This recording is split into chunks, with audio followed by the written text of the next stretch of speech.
So as a family, we have had some really great conversation lately, kind of taking a walk down memory lane regarding some menu items from Divine Restaurant. And in particular, we've talked lots about pizzas, some of the different pizzas on the menu. And my family really enjoyed the spinach, brie, cranberry, and spicy sausage pizza. I'm actually going to show you how to make that today. Of course, I don't have a pizza oven to use, so we have a ceramic stone out on the grill that I'm heating up right now, trying to get it, up to around the 500-degree mark, which allows when we slide the pizza on there, it gets a nice crust on it. And probably most importantly is we have some dough that's proofed and ready to go. Back in the day, we just used a basic pizza dough recipe. This one has been fermenting, doing the cold ferment for about this has been about 5 days of cold ferment in the refrigerator.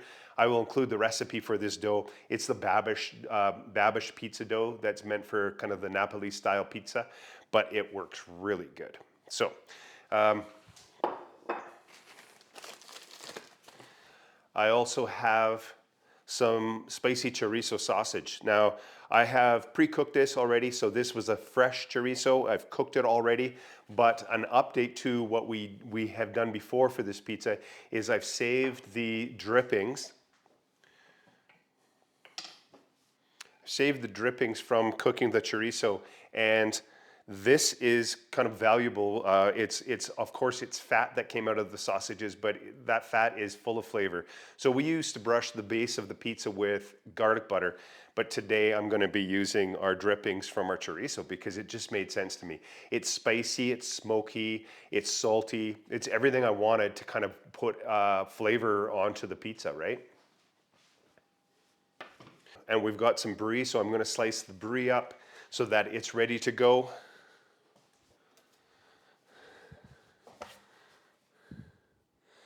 And I just do, 4 or 5 slices. It doesn't really matter. If you really like brie, do a little bit more. And if you don't care for brie, you could switch it out with something else. And as I'd mentioned, our pre-cooked chorizo sausage.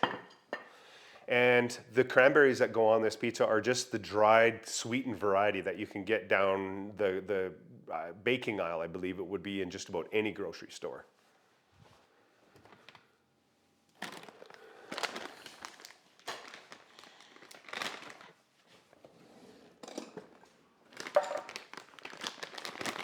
So I'm going to do about, 3/4 of a cup or so. We have found, when I was making this not too long ago for my daughter, she saw how much cranberries I was putting on it and she thought it was quite a bit. But when we tried it afterwards, everybody was impressed with the amount of cranberries. So again, I will put the amounts in the actual description of what we're using, but don't shy away from the cranberries. The sweetness with the spiciness and saltiness of the sausage, and then that creaminess of the brie, and of course we're putting fresh spinach on there as well. It all works well together, so don't shy away too much on those. And then we're just using fresh baby spinach. This actually goes on raw. Just gonna put it on there, and it cooks down to very little, as you probably know. And so what the plan is we're gonna roll out our dough. Wrong, we're not rolling out our dough. We're gonna stretch our dough and get it onto our pizza peel. And I'm gonna put the first layer of ingredients on, and then we're gonna slide it onto our stone. The reason I'm doing this is because we end up mounting on our ingredients on here, and it doesn't work to slide it off the peel. So I'm just going to put the first layer of ingredients on, slide it onto my hot stone, and then we'll finish topping it. So for our dough, we are going to, first of all, flour our counter surface a little bit. And then we can transfer our proof dough to that. So the cold ferment process of being in the refrigerator for 3 to 5 days actually really changes the flavor of the dough and how it kind of cooks as well. So keep that in mind.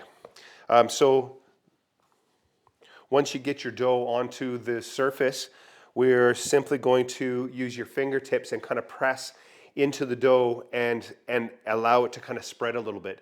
We don't want to roll it with a rolling pin or anything like that. We're trying to preserve any air that we have in the dough, and that will give us that lighter, crispier dough when it bakes.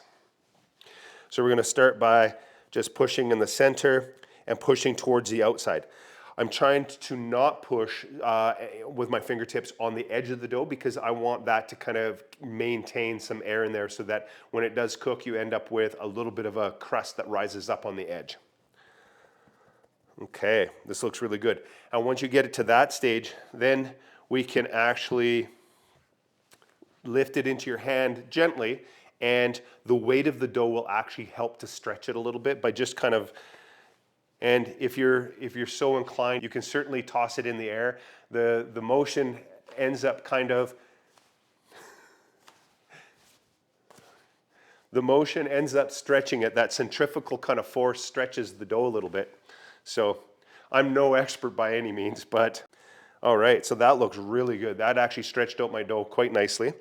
And so onto our pizza peel, we're going to put a little bit of flour and a little bit of semolina. And then we can transfer our dough. And you can see that we have lots of movement there. So that's key. That's what we really want before we get going any further, is you want to make sure that your dough is going to move quite easily. Now once we get it to this stage, again, I'm going to stretch it a little bit further just to make sure that it's uniform in thickness. And then for my first base, we're going to put our drippings from our chorizo sausage down first. And we'll spread that around. Now, when you're loading ingredients onto it, when it's on the peel like this, you want to be careful not to get any ingredients onto the actual peel, because that will, again, inhibit its ability to slide off. So then we're going to put about half of the chorizo on, about half of our cranberries on. So any type of grated kind of mozza type cheese is what you're going to put on. So we're going to carefully put that on and try not to get it too much on the peel. Okay, so, and that looks really good. So now we're going to take this out to the grill, and along with the remaining ingredients that we need to put on it, and we'll get that on and get it cooking. Again, we're going to do a little check to make sure everything's moving. You can see that I have some movement here, so that's good. That makes me feel good, confident, and out to the grill we go. Now, one of the other advantages to cooking out on the grill with a high temperature is that we're not creating that smoky environment inside. All right, so we have our pizza ready to go on. We have our hot stone, and we just need to make sure it's moving and slide it right on there. And we're going to close this, give it probably about 5 or 10 minutes. The grill was running at about 550 degrees, so it's good temperature, shouldn't take too long to cook the pizza. So we're going to add our fresh spinach. As you can see, I'm not being shy. I'm going to put a fair bit of spinach on there. As I mentioned, it will cook down.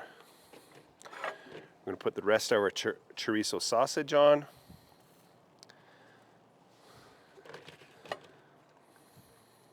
The rest of our cranberries.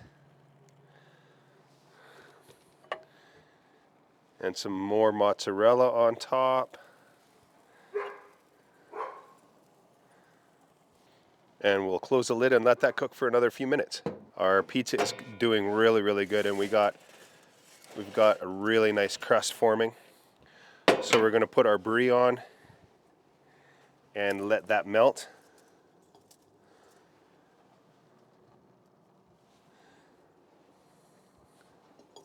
And this is probably a little overkill for my brie, but I'm trying to use up my brie, so you don't have to put that much on. We're going to close the lid now and let that brie melt, and we're just about ready to eat. All right, so there is our pizza ready to come in and cut. Looks great. The brie is just starting to melt, which is the way I like it. If you go much further than this, the brie kind of disappears. So that looks really good. We're gonna go inside and give that a cut. Does that look great?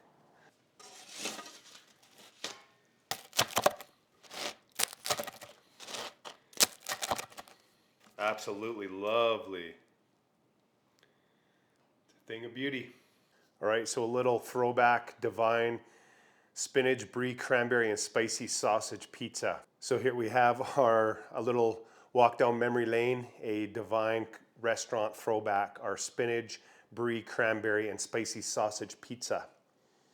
Thank you to my family for having such fond memories of this particular menu item.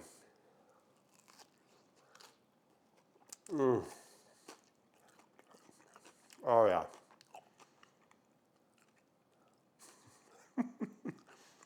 That's what I remember. So good. Thank you for joining me. Hit that subscribe button.